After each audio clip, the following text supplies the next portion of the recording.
everybody. Uh, One of the best treatments for fibromyalgia to increase your energy as much as it's capable of being increased is exercise. Because if you don't exercise because you are in pain and fatigued, where basic life is a chore, let alone working out, you will lose muscle mass and you will get weaker. The less muscle mass you have and the less activity you have, the weaker you'll become and the less energy you will have. And it becomes a vicious cycle where you get sicker if you do not exercise. Exercise may not improve your symptoms, but it will at least maintain you where you are rather than leave you incapacitated completely where you can't even get out of bed. With that being said, and with my primary symptom being chronic fatigue, and those of you who have fibromyalgia or chronic fatigue syndrome understand what that means. That means getting up to take a shower or walk across the room is a challenge. It's bedridden level fatigue. So how do you make yourself exercise when you're at that level? Pace yourself. Don't start too big like I tried to. That was a mistake. Start small. 10 minutes a day. Light exercise, yoga, tai chi, or simply walk. And when you are doing exercise and you have extremely challenging days like I'm having today, to be able to convince myself to do anything, excruciatingly tired, fatigued days, where it's really difficult, you have to start. Again, pace yourself in your exercise routine and pacing. If all else fails, pace. Make yourself get up and walk back and forth, walk back and forth, walk back and forth, walk back and forth. It gets blood and oxygen flowing through your body.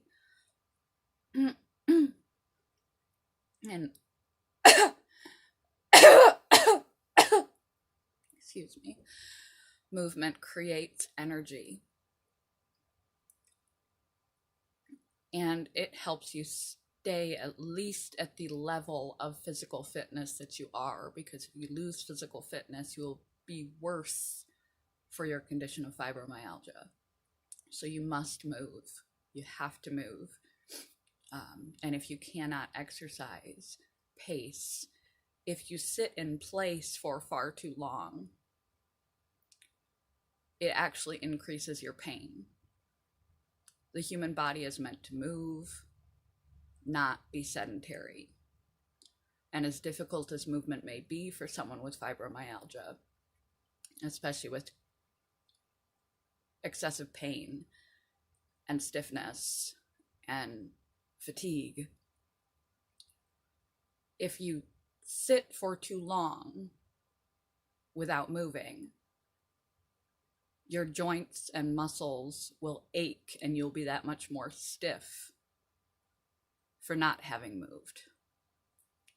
So you're kind of caught on the rough days when it's hard to even get out of bed.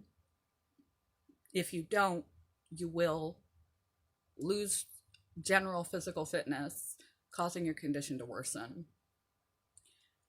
And you will become more stiff and more in pain the longer that you remain in a particular position. So pace back and forth, pace back and forth, pace back and forth, as often throughout the day as you possibly can. As many times as you can if you're incapable of full-on exercise. At minimum, every single day, pace. Don't sit for too long in one place. Don't lay for too long in one place. Get up and pace. Walk around. It will ease your pain. It will increase your energy and at least maintain you at the physical level that you are at. You can gradually increase your physical capacity over time if you stick to it diligently. But it is the best care for your condition to not allow yourself to worsen. It's maintenance. We require it at minimum pacing.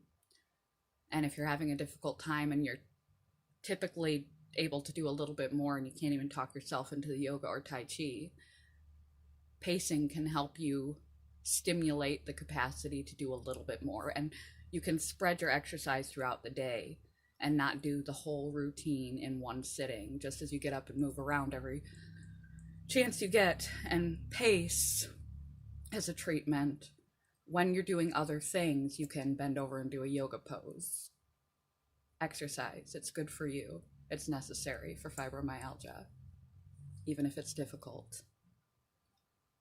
You don't have to do it all in one sitting, but you do have to do it. Good morning, goodbye. I have to go do it.